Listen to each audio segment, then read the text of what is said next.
Anda kembali bersama kami di debat publik kedua Pilgub Jawa Tengah 2024 dan sesi ini adalah sesi di mana Anda akan menyaksikan debat antar calon gubernur. Perlu diperhatikan aturan mainnya Bapak-Bapak sekalian, salah satu calon gubernur nantinya akan memberikan pertanyaan kepada calon gubernur lain dengan durasi 1 menit. Kemudian dijawab oleh calon gubernur yang ditanya dengan durasi 3 menit. Lalu dilanjutkan dengan ditanggapi oleh calon gubernur yang bertanya dengan durasi 2 menit. Dan ditanggapi kembali oleh calon gubernur yang menjawab selama 2 menit. Apabila masih ada waktu yang tersisa, maka partner Anda, rekan Anda, calon wakil gubernur bisa memberikan tambahan. Apakah dipahami? Baik. Kalau begitu, kita akan mulai debat antar calon gubernur. Kami kembali meminta kerjasamanya dari para pendukung, dari masing-masing pasangan calon untuk tidak memprovokasi dan memastikan bahwa jalannya debat berlangsung dengan lancar dan kondusif. Saya akan mulai dengan memberikan kesempatan kepada calon gubernur nomor urut 1 untuk memberikan pertanyaan. Durasi yang Anda miliki adalah 1 menit. Silahkan dimulai dari Anda bicara. Mas Lutfi, salah satu masalah dalam pertanian adalah bagaimana agar partisipasi petani muda milenial ini lebih tinggi lagi. Apa strategi Mas Lutfi untuk membuat generasi muda kita untuk terjun ke pertanian? Silakan calon gubernur nomor urut 2, Anda memiliki waktu. Apakah pertanyaannya sudah selesai? Sudah cukup. Oke, baik, tahan hentikan dulu. Anda memiliki waktu 3 menit, Bapak, dimulai dari Anda bicara untuk menjawab pertanyaan dari calon gubernur nomor urut 1. Silakan. Baik, terima kasih Pak Andika. Kita tahu bahwa RPJMD kita mengamanatkan bahwa lumbung di Jawa Tengah adalah lumbung pangan nasional. Hal dasar inilah yang mungkin pertanyaan ini harus kita eksplor. Kenapa? 60% pertanian kita adanya di Jawa Tengah. Karena apa? Di situ ada iklim dan sumber daya manusia. Tetapi yang tidak kalah penting, rata-rata anak muda kita tidak mau mengikuti pekerjaan bapaknya. Anak muda generasi Z kita rata-rata pengen yang instan. Oleh karena itu, kami menggunakan kartu zilenial. Dengan cara apa? Petani-petani milenial kita harus bangkit kembali. Pertanian di Jawa Tengah atau kita umumnya bisa kita kenal dengan 3 permasalahan. Yang satu adalah petani pangan. Yang kedua adalah petani industri. Dan yang ketiga adalah petani kesenangan. Petani pangan dia sawahnya kecil. Petani industri sawahnya besar. Dia bisa nanam tembakau untuk perusahaan rokok. Tetapi petani kesenangan adalah dia bisa menanam produk-produk unggulan, bisa memasarkan bahannya sendiri, bisa untuk mengemas sendiri, dan bisa untuk menjadi kesenangan sendiri. Itulah nanti program kami dengan Gus Yassin. Apabila terpilih, maka petani milenial akan saya kedepankan. Dengan apa? Kita ciptakan di masing-masing desa satu produk unggulan petani milenial. Dengan begitu, maka desa itu akan terangkat. Termasuk tidak hanya petaninya. Di tempat kita akan kita ciptakan program namanya 1000 desa wisata. Contoh misalnya, kita punya tahu namanya daerah Sikunir, yaitu desa tertinggi di dunia yang itu harus dieksplor oleh anak-anak muda kita dari mulai jalannya, dari mulai infrastrukturnya, dari cara adatnya, dari cara makannya, sehingga turis lokal, domestik maupun luar negeri tahu di sana ada kampung Sikunir, kampung yang tertinggi dunia, tidak usah ke negara lain, di Indonesia kita punya. Itu fungsinya apa? Anak-anak muda kita bekali kartu untuk melakukan workshop, kegiatan bahwa apa di desa kita gitu kan. Termasuk produk unggulan desa. Di masing-masing desa kita mempunyai produk unggulan yang banyak sekali. Contohnya mangga istana dari Pemalang. Contoh misalnya namanya tahu ketek dari Salatiga. Yang itu semua bisa kita lakukan eksplorasi berangkatnya adalah dari desa. Matur suwun, Pak. Baik, masih mau dilanjutkan? Cukup? Ditahan waktunya. Kami berikan kesempatan bagi Cagup nomor urut 1 untuk menanggapi jawaban dari Cagup nomor urut 2. Waktunya 2 menit, Bapak. Dimulai dari Anda bicara, silakan. Terima kasih Mas Lutfi. Program-program yang menurut saya sangat bagus. Memang apabila generasi muda ini tidak kita dorong untuk masuk ke pertanian misalnya, ini akan terjadi krisis. Saat ini Jawa Tengah merupakan penghasil padi nomor 2 setelah Jawa Timur. Begitu juga dengan jagungnya, kita nomor 2. Tetapi 53% dari petani kita itu memang mereka yang berusia 45 tahun ke atas. Nah, generasi muda ini memang melihatnya mungkin salah satunya dari efisiensi, kemudian hasil. Tetapi ada di antara mereka yang ternyata juga kreatif selama kita memberikan dorongan. Jadi solusi kami juga antara lain menambahkan solusi dari Mas Lutfi tadi adalah memberikan insentif. Insentif apakah berupa pengurangan pajak, retribusi maupun perizinan kepada usaha-usaha yang kemudian melibatkan generasi milenial di bidang pertanian. Dengan harapan mereka-mereka ini punya ruang yang lebih besar dalam hal mengembangkan usahanya. Dan memang mereka-mereka juga harus punya keinginan untuk menggunakan teknologi. Karena dari 8 sekian persen kelompok milenial ini yang bergerak dalam bidang pertanian, mereka biasanya akan tergerak apabila mereka ini melihat keuntungan. Tetapi apabila mereka tidak melihat keuntungan, maka ya kansnya akan nggak terlalu mudah bagi kita untuk mendorong mereka. Intinya mereka perlu dibantu oleh usaha-usaha yang lebih besar selama kita memberikan insentif kepada mereka. Baik, waktu habis. Silakan kami berikan kesempatan untuk calon gubernur nomor urut 2 memberikan respon atas tanggapan dari calon gubernur nomor urut 1. Waktunya sama 2 menit, silakan. Baik, terima kasih Mas Andika.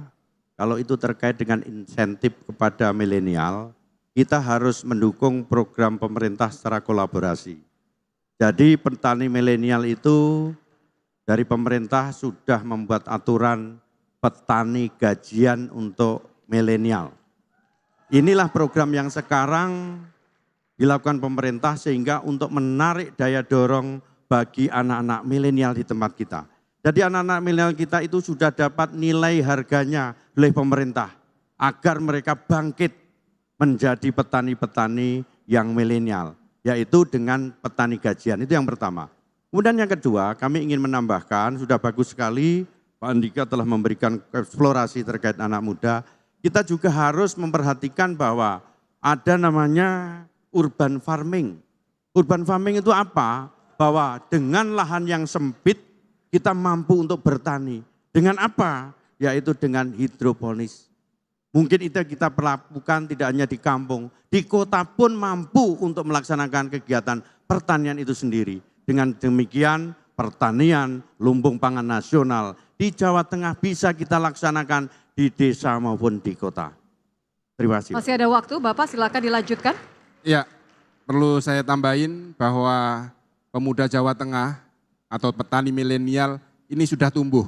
Ada angka 625.000 anak pemuda ini bertani. Dan di Kabupaten Magelang itu petaninya luar biasa yang sangat-sangat diidamkan. Bahkan itu menjadi sumber inspirasi bagi para petani milenial yang ada di Jawa Tengah. Terima kasih. Masih ada waktu, silakan kalau mau melanjutkan. Dicukupkan Bapak? Cukup? Baik. Terima Hentikan kasih. waktunya. Putaran pertama sudah selesai, silakan dilanjutkan untuk putaran kedua bagi calon gubernur. Baik, kita berikan putaran kedua kesempatan dari calon gubernur nomor urut 2 memberikan pertanyaan kepada calon gubernur nomor urut 1. Waktu Anda 1 menit sejak Anda berbicara, Pak. Baik, terima kasih. Nyuwun sewu Pak Andika, ada beberapa hal yang perlu kita eksplorasi Jawa Tengah. Angka kemiskinan kita adalah 10,47%. Sehingga inilah yang menjadikan suatu hal yang harus kita lakukan ekspansi. Yang berakibat kepada pemerataan pembangunan. Oleh karena itu, kami hanya ingin menanyakan bagaimana saudara melihat persoalan tersebut dan solusi apa yang akan saudara berikan. Ada tambahan atau sudah cukup Bapak? Cukup? Oke, kita hentikan waktunya. Saya berikan kesempatan untuk calon gubernur nomor urut 1 memberikan jawaban. Waktu Anda 3 menit sejak Anda berbicara, Pak. Ya, kemiskinan memang merupakan PR bagi siapapun yang akan terpilih menjadi gubernur, wakil gubernur Jawa Tengah. Karena memang di SDGs atau Sustainable Development Goals ini, target yang disepakati oleh negara-negara hampir di seluruh dunia itu pada tahun 2030 itu 0. Nah, kalau saya berusaha menghubungkan pertanyaan Mas Lutfi dengan misalnya apakah ketahanan pangan maupun pembangunan infrastruktur. Pembangunan infrastruktur jelas akan memungkinkan konektivitas antara kota, desa, sedemikian rupa sehingga yang tadinya terisolasi atau bahkan tertinggal ini bisa lebih cepat dalam mengejar. Nah, pembangunan ini, infrastruktur ini memang tidak terlalu mudah. Kita punya tanggung jawab yang besar dan kita sejauh ini sudah memiliki 7 koridor misalnya dari seluruh jaringan infrastruktur jalan yang ada di kita, tetapi kita memang harus terus berusaha untuk meningkatkan kualitas. Karena jalan-jalan yang menjadi tanggung jawab provinsi ini kan kira-kira masih ada 14%-an yang masih lebarnya itu kurang dari 7 meter. Jadi salah satunya adalah bagaimana kita 5 tahun ke depan ini berusaha untuk melebarkan jalan-jalan yang menjadi tanggung jawab provinsi dengan budget kita agar minimal mempunyai kelebaran 7 meter. Jadi ini juga salah satu yang akan membuka akses jalan-jalan yang kemudian harusnya bisa dilalui oleh misalnya apakah proses produksi, pengolahan maupun distribusi hasil-hasil pertanian, perdagangan ke seluruh rumah tangga di Jawa Tengah. Jadi ini adalah salah satu program kami di mana kami akan menargetkan secara spesifik 14%-an jalan provinsi yang saat ini kelebarannya kurang dari 6 meter untuk minimal menjadi 7 meter. Itu ada tambahan Mas? Ya, secara sederhana adalah mengatasi kemiskinan dengan cara membuat masyarakat usia produktif mempunyai pendapatan. Maka pasangan Andika Hendi hari ini punya 2 metode. 1, mempercepat izin, tidak ada pungli di dalam proses izin, kemudian juga membuat kepercayaan investasi masuk ke Jawa Tengah, sehingga terjadi rekrutmen tenaga kerja. Bagaimana kemudian yang tidak diterima sebagai tenaga kerja?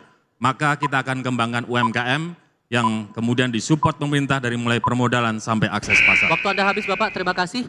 Saya berikan kesempatan untuk calon gubernur nomor urut 2 memberikan tanggapan atas jawaban dari Cagup nomor urut 1. Waktu Anda 2 menit sejak Anda berbicara. Baik, terima kasih. Mungkin masukan yang bagus juga dari Pak Andika dan Mas Hendi.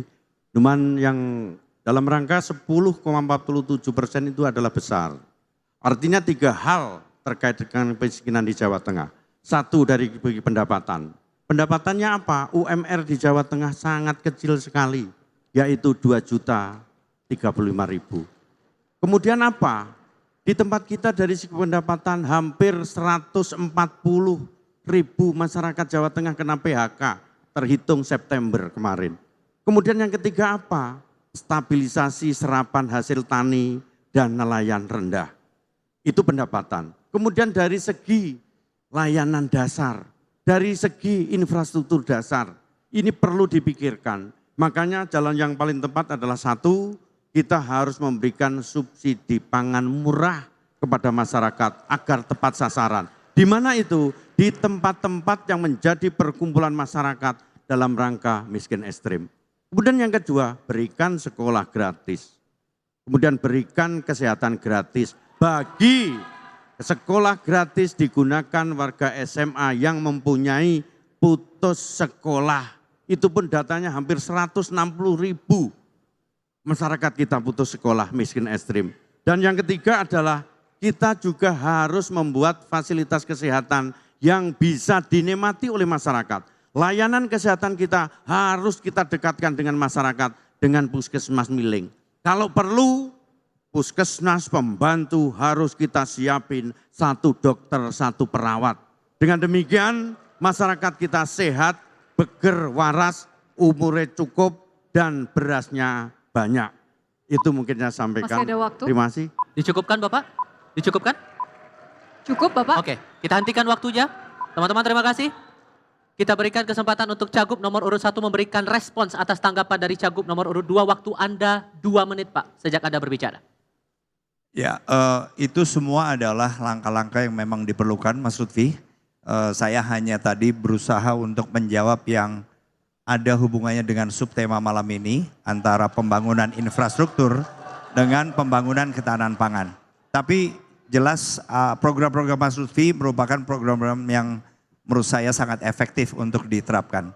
Jadi saya hanya menambahkan lagi, memang untuk infrastruktur ini dalam rangka mempercepat bagaimana pemerintah Provinsi Jawa Tengah bisa menurunkan jumlah rakyat miskin kita adalah memastikan selain dari tanggung jawab provinsi tadi yang memang jalannya diperlukan untuk minimal selebar 7 meter, juga memperbaiki. Jadi sisa anggaran yang ada selama 5 tahun, fokus utama tadi adalah jalan yang kurang dari 6 meter, tetapi fokus kedua apabila masih ada anggaran, kita akan benahi sekitar hampir 30 sekian persen atau 26% jalan yang lebarnya antara 6 dan 7.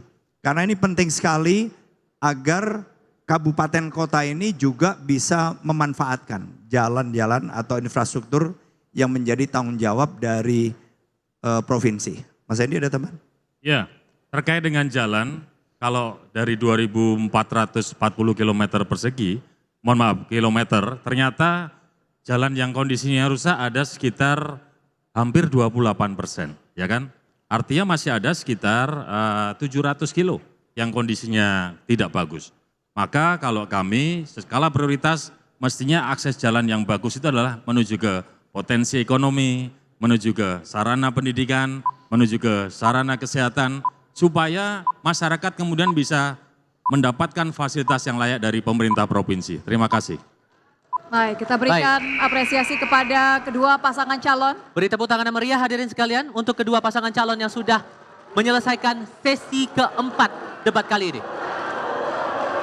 Di segmen selanjutnya, Bapak dan Ibu hadirin sekalian, kita masih akan mengikuti sesi debat antar pasangan calon, namun kita akan berikan porsi lebih banyak kepada calon wakil gubernur dari masing-masing paslon. Saat lagi debat publik kedua Pilgub Jawa Tengah 2024.